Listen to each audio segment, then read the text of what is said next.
मीठे बच्चे, आत्माभिमानी बनने का अभ्यास करो तो दैवी गुण आते जाएंगे।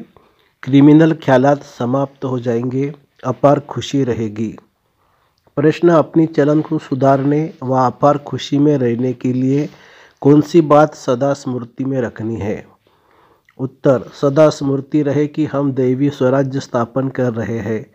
हम मृत्युलोक को छोड़ अमरलोक में जा रहे हैं। इससे बहुत खुशी रहेगी। चलन भी सुधरती जाएगी, क्योंकि अमरलोक नई दुनिया में जाने के लिए दैवी गुण जरूर चाहिए। स्वराज्य के लिए बहुतों का कल्याण भी करना पड़े, सबको रास्ता बताना पड़े। ओम शांति। बच्चों को अपने को यहाँ का नहीं समझना चाहिए। तुमको मालूम हुआ है, हमारा जो राज्य था, जिसको राम राज्य व सूर्यवंशी राज्य कहते हैं, उसमें कितनी सुख शांति थी। अब हम फिर से देवता बन रहे हैं। आगे भी बने थे। हम ही सर्वगुण संपन्न दैवी गुण वाले थे। हम अपने राज्य में थे, अभी रावण राज्य में है। हम अपने राज्य में बहुत सुखी थे, तो अंदर में बहुत सुखी और नीचे होना चाहिए, क्योंकि तुम फिर से अपनी राजधानी में जा रहे हो।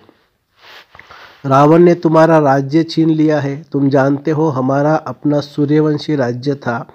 हम राम राज्य के थे। हम ही दैवी गुण वाले थे। हम ही बहुत सुखी थे। फिर रावण ने हमारा राज्य भाग्य छीन लिया। अब बाप आकर अपना और पराये का राज समझाते हैं। आधा कल्प हम राम राज्य में थे, फिर आधा कल्प हम रावण राज्य में रहे। बच्चों को हर बात का निश्चय हो तो खुशी में रहे और चलन भी सुधरे। अब पराया राज्य में हम बहुत दुखी है।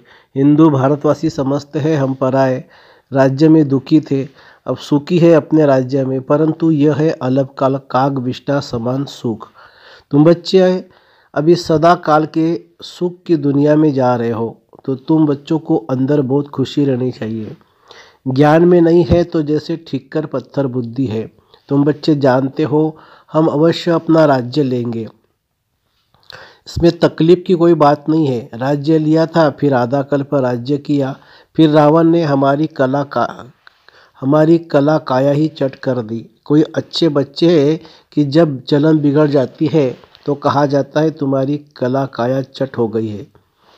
यह बेहद की बातें समझना चाहिए। माया ने हमारी कला काया चट कर दी। हम गिरते ही आए। अब बेहद का बाप दैवी गुण सिखलाते हैं तो खुशी का पारा चढ़ना चाहिए। टीचर नॉलेज देते हैं तो स्टूडेंट को खुशी होती है। यह है बेहद की नॉलेज। अपने को देखना है, मेरे में कोई आसुरी गुण तो नहीं है। सर्वगुण नहीं बनेंगे तो सजाएं खानी पड़ेगी, परंतु हम सजाएं खाए ही क्यों। इसलिए बाप जिससे यह राज्य मिलता है उसको याद करना है। दैवी गुण जो हमारे में थे वो अब धारण करने हैं। वहाँ यथा राजा रानी तथा प्रजा सब में दैवी गुण थे। दैवी गुणों को तो समझते हो ना। अगर कोई समझते नहीं तो लाएंगे कैसे। गाते भी है सर्वगुण संपन्न, तो पुरुषार्थ कर ऐसा बनना है। बनने में मेहनत लगती है। क्रिमिनल आई हो जाती है। बाप कहते अपने को आत्मा समझो, तो क्रिमिनल ख्यालात उड़ जाएंगे। युक्तियाँ तो बाप बहुत समझाते हैं। जिसमें दैवी गुण है उसको देवता कहा जाता है, जिनमें नहीं है उनको मनुष्य कहा जाता है तो दोनों ही मनुष्य, परंतु देवताओं को पूछते क्यों है? क्योंकि उनमें दैवी गुण है और उनके मनुष्यों के कर्तव्य बंदर जैसे हैं। कितना आपस में लड़ाई झगड़ा आदि करते हैं। सत्युग में ऐसी बातें होती नहीं है। यहाँ तो होती है जरूर। अपनी भूल होती है तो सहन करना पड़ता है। आत्माभिमानी नहीं है तो सहन करना पड़ता है। तुम जितना आत्माभिमानी बनते जाएंगे उतने दैवी गुण भी धारण होंगे। अपनी जांच करनी है कि हमारे में दैवी गुण है। बाप सुखदाता है तो बच्चों का काम है सबको सुख देना। अपने दिल से पूछना है कि हम किसको दुख तो नहीं देते हैं। परंतु कोई की आदत होती है जो दुख देने बिगर रह नहीं सकते, बिल्कुल सुधरते नहीं हैं। जैसे जेल बर्ड्स, वह जेल में ही अपने को सुखी समझते हैं। बाप कहते हैं वहाँ तो जेल आदि होता ही नहीं है। पाप होता ही नहीं जो जेल में जाना पड़े या जेल में सजाएं भोगनी पड़ती है। अभी तुम समझते हो, हम जब अपने राज्य में थे तो बहुत साहूकार थे। जो ब्राह्मण कुल वाले होंगे वैसे ही समझेंगे कि हम अपना राज्य स्थापन कर रहे हैं। वह एक ही हमारा राज्य था जिसको देवताओं का राज्य कहा जाता है। आत्मा को जब ज्ञान मिलता है तो खुशी होती है। जीव आत्मा जरूर कहना पड़े। हम जीव आत्मा जब देवी देवता धर्म की थी तो सारे विश्व पर हमारा राज्य था। ये नॉलेज है तुम्हारे लिए। भारतवासी थोड़ी समझते हैं कि हमारा राज्य था। हम भी सतो प्रधान थे। तुम ही ये सारी नॉलेज समझते हो जो हम ही देवता थे और हमको ही अब बनना है। बल विघ्न भी पड़ते हैं परंतु तुम्हारी दिन प्रतिदिन उन्नति होती जाएगी। तुम्हारा नाम बाला होता जाएगा। सब समझेंगे यह अच्छी संस्था है, अच्छा काम कर रहे हैं। रास्ता भी बहुत सहज बताते हैं। कहते तुम ही सतो प्रधान थे, देवता थे, अपनी राजधानी में थे। अब तमो प्रधान बने हो और कोई अपने को रावण राज्य में समझते नहीं है। तुम जानते हो हम कितने स्वच्छ थे, अब तुच्छ बने हैं। पुनर्जन्म लेते लेते पारस बुद्धि से पत्थर बुद्धि बन पड़े हैं। अब हम अपना राज्य स्थापन कर रहे हैं तो तुमको उछलना चाहिए, पुरुषार्थ में लग जाना चाहिए। जो कलप पहले लगे होंगे वे अब भी लगेंगे जरूर। नंबरवार पुरुषार्थ अनुसार हम अपना दैवी स्वराज्य स्थापन कर रहे हैं। यह भी तुम घड़ी घड़ी भूल जाते हो। नहीं तो अंदर बहुत खुशी रहनी चाहिए। एक दो को यही आदत याद दिलाओ कि मनमना भवो। बाप को याद करो तो जिससे ही अब राजा ही लेते हो। यह कोई नई बात नहीं है। कलप कलप हमको बाप श्रीमत देते हैं जिससे हम दैवी गुण धारण करते हैं। नहीं तो सजाए खाकर फिर कम पद लेंगे। यह बड़ी भारी लॉटरी है। अब पुरुषार्थ कर उच्च पद पाया तो कल्पांतर पाते ही रहेंगे। बाप कितना सहज समझाते। प्रदर्शनी में भी यही समझाते रहो कि तुम भारतवासी ही देवताओं की राजधानी में थे। फिर पुनर्जन्म लेते लेते सीढ़ी नीचे उतरते उतरते ऐसे बने हो। कितना सहज समझाते। सुप्रीम बाप, सुप्रीम टीचर, सुप्रीम गुरु है ना। तुम कितने ढेर स्टूडेंट हो, दौड़ी लगाते रहते हो, बाबा भी लिस्ट मंगाते रहते। कितने निर्विकारी पवित्र बने हैं। बच्चों को समझाया गया है कि भ्रुकुटी के बीच में आत्मा चमकती है। बाप कहते मैं भी यहाँ आकर बैठता हूँ, अपना पाठ बजाता हूँ। मेरा पाठ ही है पतितों को पावन बनाना। ज्ञान सागर हूँ। बच्चे पैदा होते कोई तो बहुत अच्छे होते हैं, कोई खराब भी निकल पड़ते हैं। फिर आश्चर्यवंत सुनंती कथनती भागंती हो जाते हैं। अरे माया तुम कितनी प्रबल हो। फिर भी बाप कहते भागंती होकर भी कहाँ जाएंगे। यही एक बाप तारने वाला है। एक बाप है सतगति दाता। बाकी इस ज्ञान को कोई तो बिल्कुल जानते ही नहीं है। जिसने कलप पहले माना है वही मानेंगे। इसमें अपनी चलन को बहुत सुधारना पड़ता है, सर्विस करनी पड़ती है, बहुतों का कल्याण करना पड़ता है, बहुतों को जाकर रास्ता बताना है, बहुत बहुत मीठी जबान से समझाना है कि तुम भारतवासी विश्व के मालिक थे। अब फिर तुम इस प्रकार से अपना राज्य ले सकते हो। ये तो तुम समझते हो। बाप जो समझाते हैं ऐसा कोई समझा न सके। फिर भी चलते चलते माया से हार खा लेते हैं। बाप खुद कहते हैं विकारों पर जीत पाने से ही तुम जगतजीत बनेंगे। ये देवताएं जगतजीत बने हैं। जरूर उन्होंने ऐसा कर्म किया है। बाप ने कर्मों की गति भी बताई है। रावण राज्य में कर्म विकर्म ही होते हैं, राम राज्य में कर्म अकर्म होते हैं। मूल बात है काम पर जीत पाकर जगतजीत बनने की। बाप को याद करो। अब वापस घर जाना है। हमको 100% सर्टेन है कि हम अपना राज्य लेकर ही छोड़ेंगे। परंतु राज्य यहाँ नहीं करेंगे, यहाँ राज्य लेते हैं, राज्य करेंगे। अमरलोक में अब मृत्युलोक और अमरलोक के बीच में है, यह भी भूल जाते हैं। इसलिए बाप घड़ी घड़ी याद दिलाते हैं। अब यह पक्का निश्चय है कि हम अपनी राजधानी में आएंगे। ये पुरानी राजधानी खत्म जरूर होनी है। अब नई दुनिया में जाने के लिए दैवी गुण जरूर धारण करने हैं। अपने से बातें करनी है, अपने को आत्मा समझना है, क्योंकि अभी ही हमको वापस जाना है। तो अपने को आत्मा भी अभी ही समझना है, फिर कभी वापस थोड़ी जाना है।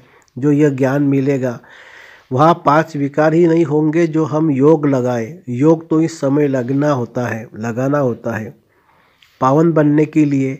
वहाँ तो सब सुधरे हुए हैं, फिर धीरे धीरे कला कम होती जाती है। ये तो बहुत सहज है। क्रोध भी किसी को दुख देता है ना। मुख्य है देह अभिमान, वहाँ तो देह अभिमान होता ही नहीं है। आत्माभिमानी होने से क्रिमिनल आई नहीं रहती है, सिविल आई बन जाती है। रावण राज्य में क्रिमिनल आई बन जाती है। तुम जानते हो हम अपने राज्य में बहुत सुखी रहते हैं। कोई काम नहीं, कोई क्रोध नहीं। इस पर शुरू का गीत भी बना हुआ है। यह विकार होते नहीं है। हमारी अनेक बार यह हार और जीत हुई है। सतयुग से कलयुग तक जो कुछ हुआ है वह फिर रिपीट होना है। बाप अथवा टीचर के पास जो नॉलेज है वह तुमको सुनाते रहते हैं। ये रूहानी टीचर भी वंडरफुल है। ऊंचे से ऊंचा भगवान, ऊंचे से ऊंचा टीचर भी है और हमको भी ऊंचे से ऊंचा देवता बनाते हैं। तुम खुद देख रहे हो बाप कैसे डिटीजम स्थापन कर रहे हैं। तुम खुद ही देवता बन रहे हो। अभी तो सभी अपने को हिंदू कहते रहते हैं। उन्हों को भी समझाया जाता है कि वास्तव में आदि सनातन देवी देवता धर्म है और सबका धर्म चलता रहता है। यह एक ही देवी देवता धर्म है जो प्राय लोप हो जाता है। यह तो बहुत पवित्र धर्म है। इन जैसा पवित्र धर्म कोई होता नहीं है। अब पवित्र न होने के कारण कोई भी अपने को देवता नहीं कहला सकते। तुम समझा सकते हो कि हम आदि सनातन देवी देवता धर्म के थे, तब तो देवताओं को पूजते हैं। क्राइस्ट को पूजने वाले क्रिश्चियन ठहरे, बुद्ध को पूजने वाले बौद्धी ठहरे, देवताओं को पूजने वाले देवता ठहरे। फिर अपने को हिंदू क्यों कहलाते हो? युक्ति से समझाना है। सिर्फ कहेंगे हिंदू धर्म धर्म नहीं है तो बिगड़ेंगे। बोलो हिंदू आदि सनातन धर्म के थे। कुछ समझे कि आदि सनातन धर्म तो कोई हिंदू नहीं है। आदि सनातन अक्षर ठीक है, देवता पवित्र थे, यह अपवित्र है, इसलिए अपने को देवता नहीं कहला सकते हैं। कलप कलप ऐसे होता है। इनके राज्य में कितने साहूकार थे, अब तो कंगाल बंद पड़े हैं। वो पद्मपति थे। बाप युक्तियाँ बहुत अच्छी देते हैं। पूछा जाता है तुम सतयुग में रहने वाले हो या कलयुग में? कलयुग के तो जरूर नरकवासी हो, सतयुग में रहने वाले तो स्वर्गवासी देवता होंगे। ऐसा प्रश्न पूछेंगे तो समझेंगे कि हम प्रश्न पूछने वाला जरूर खुद ट्रांसफ़र कर देवता बना सकते होंगे, और तो कोई पूछ नहीं सकते। वह भक्ति मार्ग की अलग है। भक्ति का फल क्या है? वह है ज्ञान। सतयुग त्रेता में भक्ति होती नहीं है। ज्ञान से आधा कल्प दिन, भक्ति से आधा कल्प रात। मानने वाले होंगे तो मानेंगे, न मानने वाले तो ज्ञान को भी नहीं मानेंगे, तो भक्ति को भी नहीं मानेंगे। सिर्फ पैसा कमाना ही जानते हैं। तुम बच्चे तो योग बल से अब राज्य स्थापन कर रहे हो श्रीमत पर, फिर आधा कल्प के बाद राज्य गवाते भी हो। यह चक्र चलता ही रहता है। अच्छा, मीठे मीठे बच्चों प्रति माता पिता बाप दादा का याद प्यार और गुड मॉर्निंग। रूहानी बाप की रूहानी बच्चों को नमस्ते। हम रूहानी बच्चों की रूहानी माता पिता बाप दादा को याद प्यार, गुड मॉर्निंग और नमस्ते बाबा नमस्ते। धारणा के लिए मुख्य सार। बहुतों का कल्याण करने के लिए अपनी जबान बहुत मीठी बनानी है। मीठी जबान से सर्विस करनी है। सहनशील बनना है। दूसरी पॉइंट, कर्मों की गहन गति को समझ विकारों पर जीत पानी है। जगत जीत देवता बनना है। आत्माभिमानी बन क्रिमिनल दृष्टि को सिविल बनाना है। वरदान, श्रेष्ठ कर्म द्वारा दिव्य गुण रूपी प्रभु प्रसाद बांटने वाले फरिश्ता सो देवता भवो। वर्तमान समय चाहे अज्ञानी आत्मा है चाहे ब्राह्मण आत्मा है, दोनों को आवश्यकता गुणदान की है। तो अब इस विधि से स्वयं में व ब्राह्मण परिवार में तीव्र बनाओ। ये दिव्य गुण सबसे श्रेष्ठ प्रभु प्रसाद है। इस प्रसाद को खूब बांटो। जैसे स्नेह की निशानी एक दो को टोली खिलाते हो, ऐसे दिव्य गुणों की टोली खिलाओ। तो इस विधि से फरिश्ता सो देवता बनने का लक्ष्य सहज सब में प्रत्यक्ष दिखाई देगा। स्लोगन है, योग रूपी कवच को पहनकर रखो तो माया रूपी दुश्मन वार नहीं कर सकता। योग रूपी कवच को पहनकर रखो तो माया रूपी दुश्मन वार नहीं कर सकता। अच्छा, ओम शांति।